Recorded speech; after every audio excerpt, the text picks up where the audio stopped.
কথা হোক বা না হোক, তোমাকে ভুলে যাওয়া আমার পক্ষে সম্ভব নয়।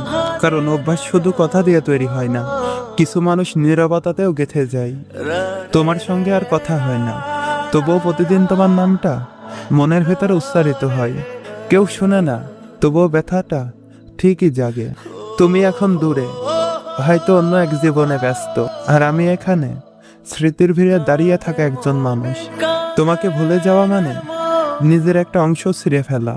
সেটা আমি পারি না। চেষ্টা করেছি স্বাভাবিক হতে, কিন্তু স্বাভাবিকতার মাঝেই তোমার অনুপস্থিতি সবচেয়ে বেশি কাঁদায়।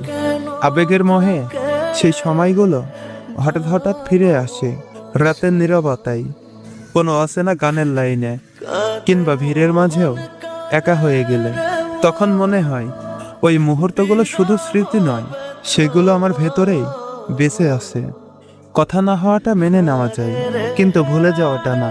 কারণ কিছু মানুষ চলে গেলেও থেকে যায় চোখে নয়, বুকের গভীরে। আর সে গভীরতে জমে থাকা ভালোবাসা কখনো ফুরায় না, শুধু নীরবে কষ্ট দেয়। সবচেয়ে কষ্টের বিষয় কি জানো? সেই আবেগের মুহূর্তগুলো বাস্তবে নেই, তবুও মনে তারা ভীষণ জীবন্ত। সময় এগিয়ে গিয়েছে, মানুষ বদলেছে, কিন্তু অনুভূতিগুলো বদলায়নি। তারা আজও ঠিক আগের মতোই। কথা হোক বা না হোক, তোমাকে ভুলে যাওয়া আমার পক্ষে সম্ভব নয়।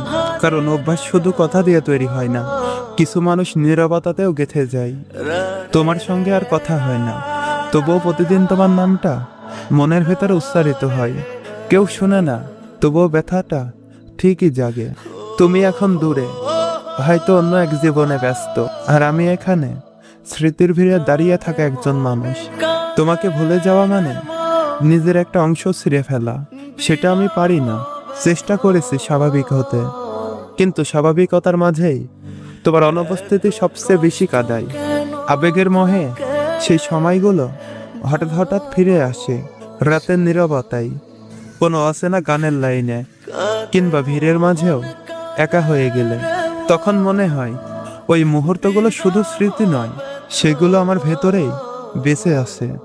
কথা না হওয়াটা মেনে নেওয়া যায়, কিন্তু ভুলে যাওয়াটা না। কারণ কিছু মানুষ চলে গেলেও থেকে যায় চোখে নয়, বুকের গভীরে। আর সে গভীরতে জমে থাকা ভালোবাসা কখনো ফুরায় না, শুধু নীরবে কষ্ট দেয়। সবচেয়ে কষ্টের বিষয় কি জানো? সেই আবেগের মুহূর্তগুলো বাস্তবে নেই, তবুও মনে তারা ভীষণ জীবন্ত। সময় এগিয়ে গিয়েছে, মানুষ বদলেছে, কিন্তু অনুভূতিগুলো বদলায়নি। তারা আজও ঠিক আগের মতো স্পর্শ করে।